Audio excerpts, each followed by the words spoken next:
بسم اللہ الرحمن الرحیم۔ اللہ کے فضل و کرم سے آج ہم غار حرا جبل نور پر موجود ہیں، اور جہاں نبی کریم صلی اللہ علیہ وسلم کے قلب انور پر قرآن مجید فرقان حمید کے نزول کا آغاز ہوا۔ نبی کریم صلی اللہ علیہ وسلم اعلان نبوت سے قبل بھی عموماً اللہ رب العالمین کی عبادت کی خاطر اس غار کی طرف سفر فرماتے اور یہاں کئی دن تک قیام فرماتے۔ پھر 27 رمضان المبارک کی مبارک رات میں اللہ رب العالمین نے نبی کریم صلی اللہ علیہ وسلم پر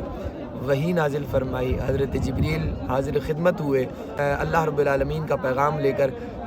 نبی کریم صلی اللہ علیہ وسلم کی مبارک ذات تک تشریف لائے، اور یہاں سے قرآن مجید فرقان حمید کے نزول کا آغاز ہوا۔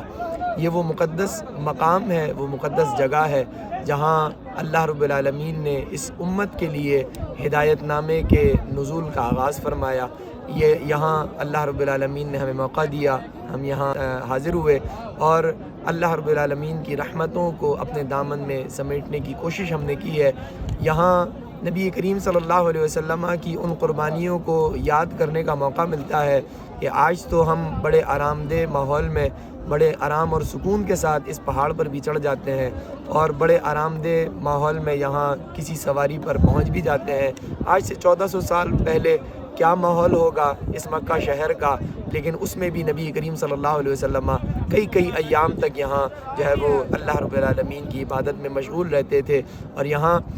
حضرت خدیجہ الکبریٰ رضی اللہ تعالیٰ عنہ کی بارگاہ میں بھی سلام عقیدت پیش کرنے کو دل چاہتا ہے کہ حضرت ام المومنین حضرت خدیجہ الکبریٰ رضی اللہ تعالیٰ عنہ نبی کریم صلی اللہ علیہ وسلم کو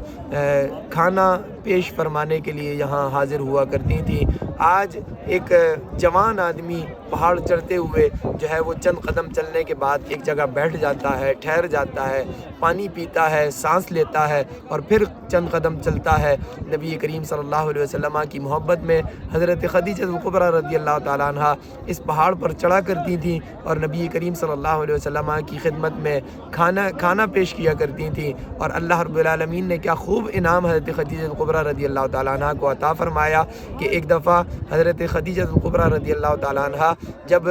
گھر سے کھانا تیار کر چلی غار حرا کی طرف، تو حضرت جبریل حاضر ہوئے حضور نبی کریم صلی اللہ علیہ وسلم کی بارگاہ میں اور فرمایا حضرت خدیجہ آنے والی ہیں، بس پہنچنے والی ہیں۔ اللہ رب العالمین نے پیغام بھیجا ہے کہ جب خدیجہ آپ کے پاس پہنچ جائیں تو انہیں اللہ رب العالمین کی طرف سے سلام پیش کیجئے گا کہ آپ کا رب حضرت خدیجہ الکبریٰ رضی اللہ تعالیٰ عنہ کو سلام پیش فرما رہا ہے۔ یہ شان اللہ رب العالمین نے حضرت خدیجہ الکبریٰ رضی اللہ تعالیٰ عنہ کو عطا فرمائی۔ یہ وہ مقدس جگہ ہے جہاں نبی کریم صلی اللہ علیہ وسلم اللہ رب العالمین کی عبادت میں مشغول رہے۔ اللہ رب العالمین کا بے انتہا فضل، بے انتہا کرم، اس نے ہمیں یہ توفیق، ہمیں یہ سعادت دی، ہم اس مقام پر حاضر ہوئے۔ یہ وہ پہاڑ ہے کہ جہاں قرآن نازل ہوا، اور قرآن نازل حضور نبی کریم صلی اللہ علیہ وسلم کے قلب انور پر ہوا، لیکن اس کو آج تک جبل نور کے نام سے یاد کیا جاتا ہے۔ کیونکہ یہاں